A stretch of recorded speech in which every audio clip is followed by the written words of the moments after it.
Đá không á? Đá không?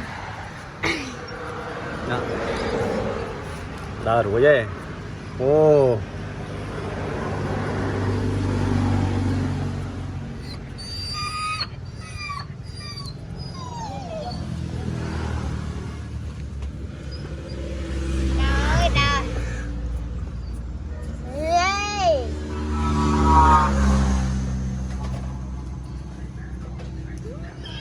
Bài một điểm máu. Nè. Mà bài một bù cò.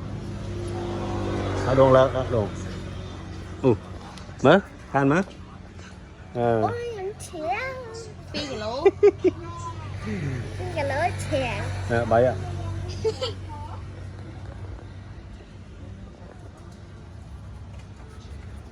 Cái bé xe mà cho ba thùng nó thùng.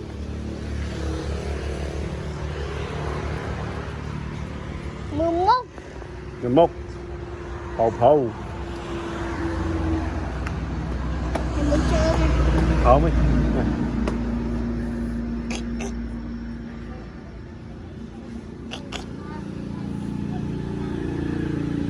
Mốc cùng chân lắm á, mốc nữa.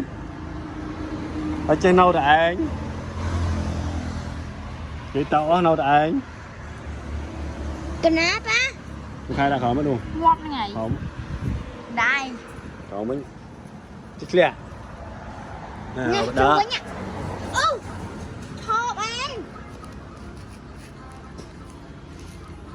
Mới đây rồi. Ê. Cái hổ hạch con xem đàn.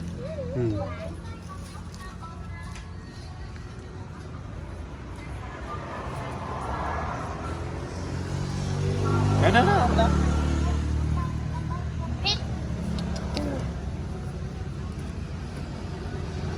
Ồ, bùa con.